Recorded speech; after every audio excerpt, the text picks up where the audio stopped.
Hi, my name's Keith Cooper, Northlight Images, and this quick video is just about an update about some kit I've got back and some new kit that I'm going to be testing.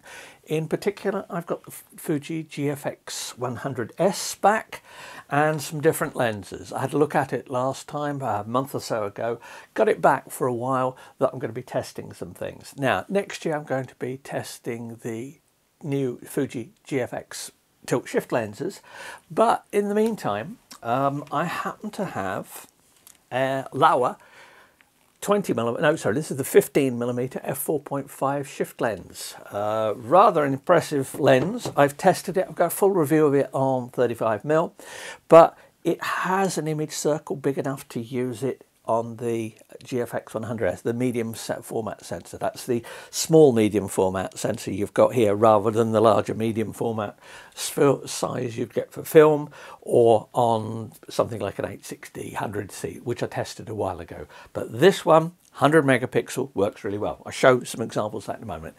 Other than that, I'd like to thank people for subscribing to the channel. We just passed 18,000 subscribers. Not a classic milestone, I suppose, but it certainly seems that people are interested. Thank you for subscribing if you have. Please do, and if you think of anyone who the channel might be of interest to, please do pass it on. It really is appreciated, and I'm sure it had more than a little to do with me being able to get all this kit off Fuji to test. What have I got to go with the GFX? Well, I mentioned the Laowa. I have the Fuji 20-35 f4. That's a zoom lens.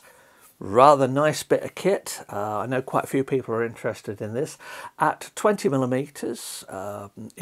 it's wide, so it's like a 15-28 or something like that on 35mm. It's a wide angle lens. I'll be having a look at that. I looked at the 23mm last time, so I've got some shots which I compare with that. I happen to have the 30 as well, just as a general purpose lens for this. And I've also got the 120 macro. Now that's yeah, for a 120mm lens, that's a big lens hood on it. This one's got stabilization as well, so it goes with the body stabilization here. So I'll be testing that in here for some macro shots. So I'll be testing some aspects of that as well. Now I mentioned the lens here, the shift lens.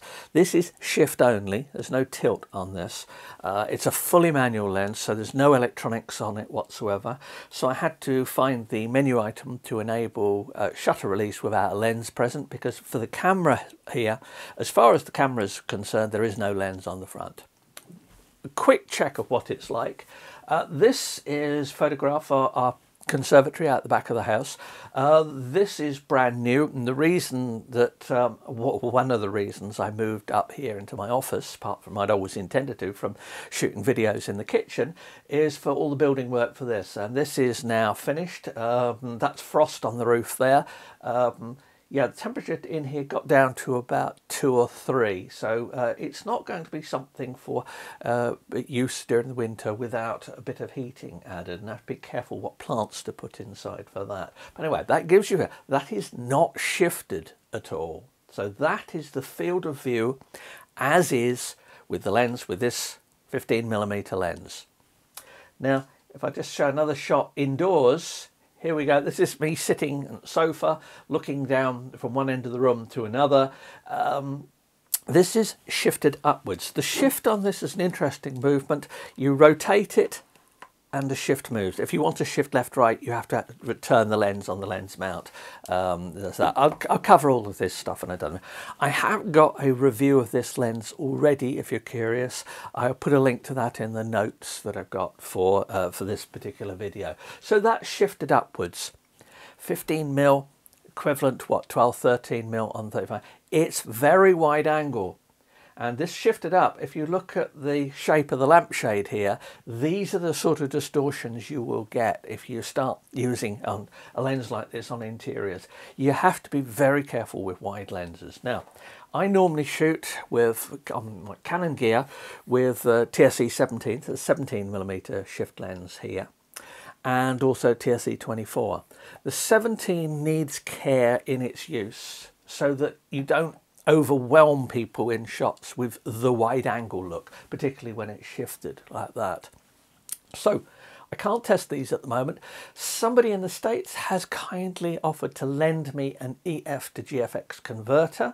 So if that turns up, we're subject to the vagaries of the US Postal Service, but if that one turns up in time, and I will be getting this kit back at various times to do some more tests, I will be trying both this, the TSC-17, and also the TSC-24, and anything else I've got about, I will be trying on this particular camera here. So I want to see how well these lenses perform on this with the larger sensor.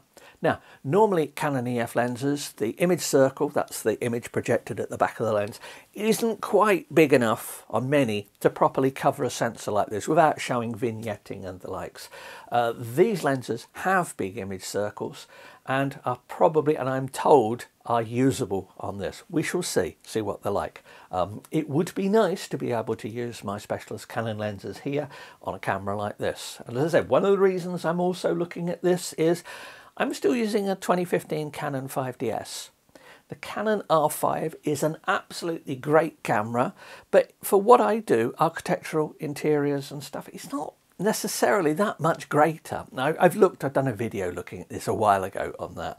So I'm disinclined to buy an R5, great camera as it is, because it just doesn't do much that appeals to me, that's of relevance to my business. This actually might be. Of course, Canon might bring out a really high megapixel camera next year. It's been expected for a long, long while.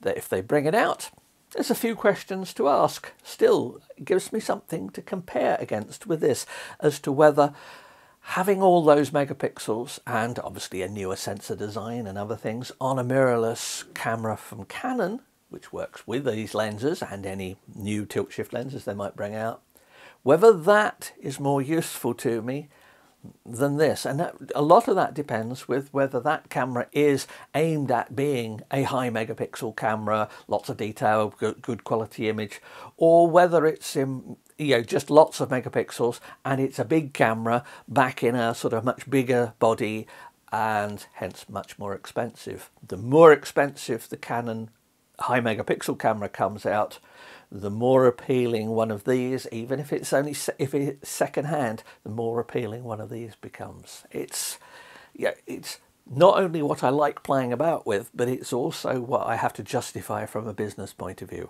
Now, our business is ticking along, but it's not doing great, so I can't just go out and buy one of these cameras on a whim. So it's not going to happen that way, much as I wish it would.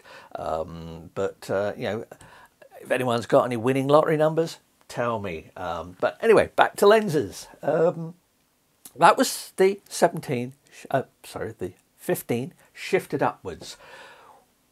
If I go back, we'll see there's the view outside with no shift. That's just me standing up, so it's taken at about just under 6 foot up, and it's looking there. It's handheld, but we'll go back there. What about vignetting and the like? I'll be looking at this, but this is fully shifted upwards. This is also taken outside. Once again, this is done on auto ISO, manual settings, auto ISO. And we can see this is at full vertical shift, camera's level. We've got a huge, great coverage here, but very distinctive vignetting in the corners. That is what I would expect with a lens like this. You're shifting a lens on a big sensor. Chances are you're going to see something like that.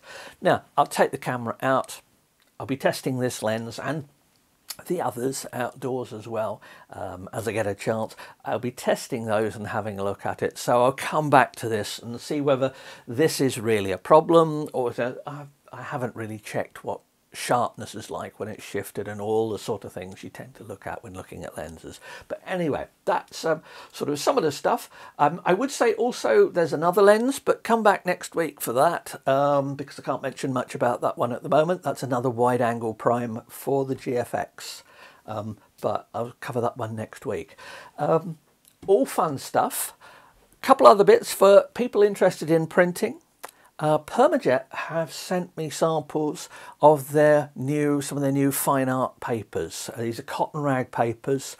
They've got a range, I think there's 4 of them I've got, and I will be looking at those probably after I've taken some 100 megapixel pictures with this assortment of lenses and this camera, and I want to try some prints. So I'll be doing that later on in the month. I've got this camera until the start of January, so if you've got any questions, please do just let me know, email me, whatever, and I hope you found that useful. Feel free to ask questions, as I say. Thanks for watching.